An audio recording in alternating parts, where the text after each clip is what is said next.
Hello बच्चों।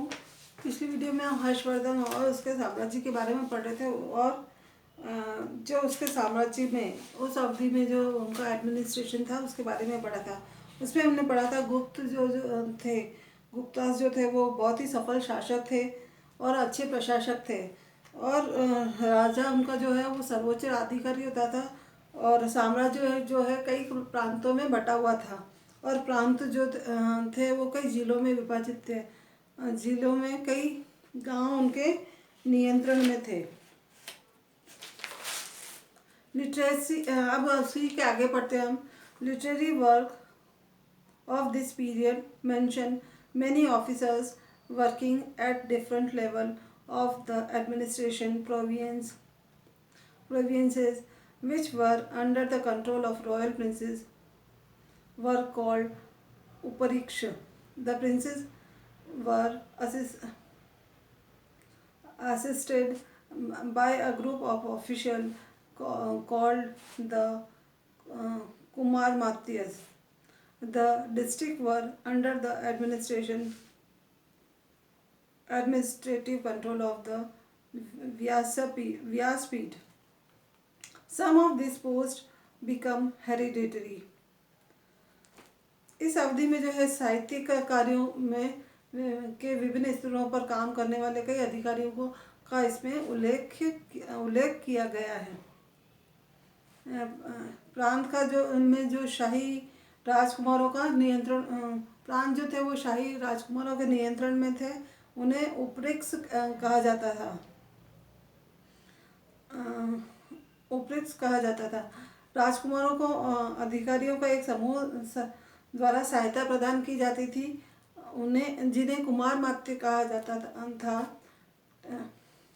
और जो दूसरे जो डिस्ट्रिक्ट्स होते थे, डिस्ट्रिक्ट का जो एडमिनिस्ट्रेशन है वो व्यासपतियों के नियंत्रण में था। इनमें से कुछ पद जो है वो हेरिडिटरी यानी वंशानुगत होते थे। The village administration was headed by the village headman who was assisted by a council of village elders.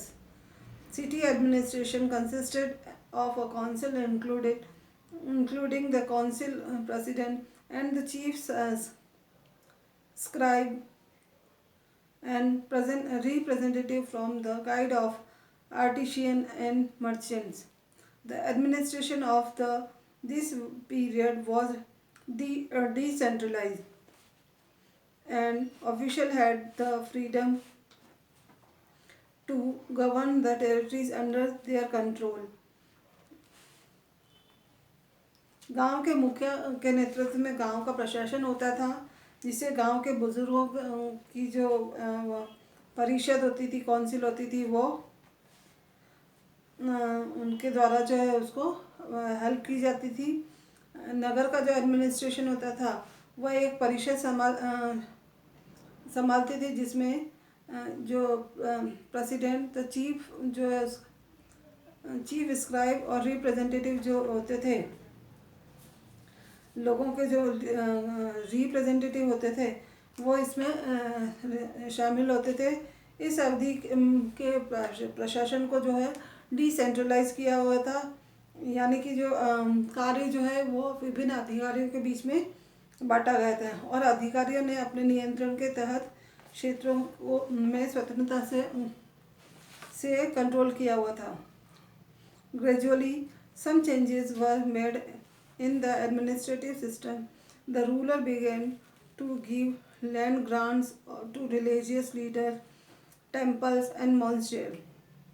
Most officials were made in cash, but some were given land grants as compensation for their service. These officials earned their income from the revenue collected from such granted land. A conqueror ruler often had to supply contingent contingent of soldiers to the victorious king when needed. Such subservient ruler were called samantas. धीरे धीरे प्रशासनिक व्यवस्था में कुछ बदलाव आने लगे। शासकों ने धार्मिक नेताओं, मंदिरों, मठों को भूमि अनुदान देना शुरू किया।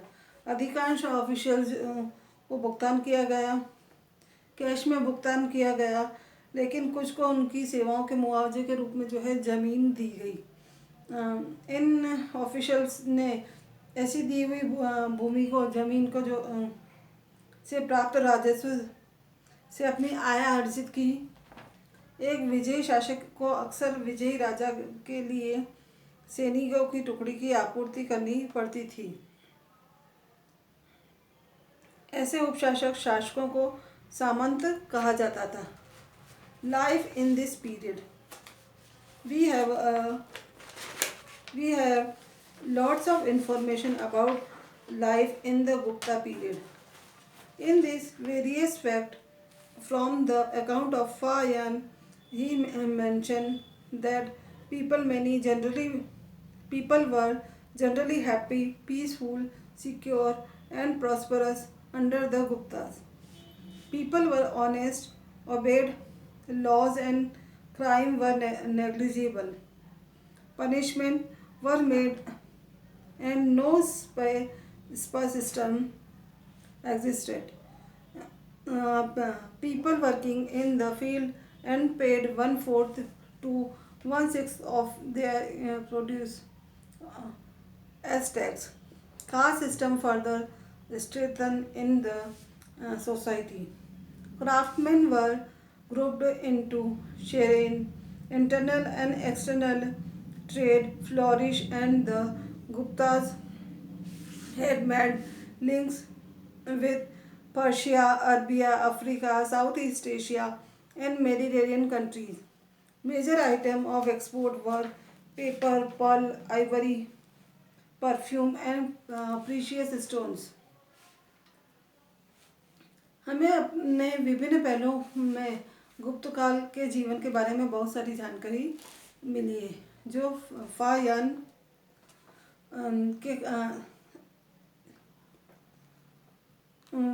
के द्वारा जो है हमें उनकी जानकारी मिलती है कि लोग आमतौर पर खुश, शांतिपूर्ण और सुरक्षित थे, और सुरक्षित थे, और गुप्त जो थे वो बहुत ही समृद्ध थे। लोग ईमानदार थे, कानून का पालन करते थे, और अपराध जो थे वो बिल्कुल ना के बराबर थे या बहुत ही कम थे। कोई भी जासूस प्रणाली मौजूद नहीं थी। लोगों ने खेती में काम करते थे, और अपने किए हुए काम का जो है टैक्स के रूप में वो अपनी उपज का जो है 1/4 से लेके 1/6 हिस्सा जो है वो टैक्स के रूप में देते थे। जाति व्यवस्था जो थी, कास्ट सिस्टम जो था उस समय जो था वो बहुत ही मजबूत था। शिल्पियों को जो है श्रेणियों में वर्गीकृत किया था। क्राफ्टमैन को जो है वर्गों में वर्गीकृत किया गया था, अलग अलग श्रेणी में वर्गीकृत किया था।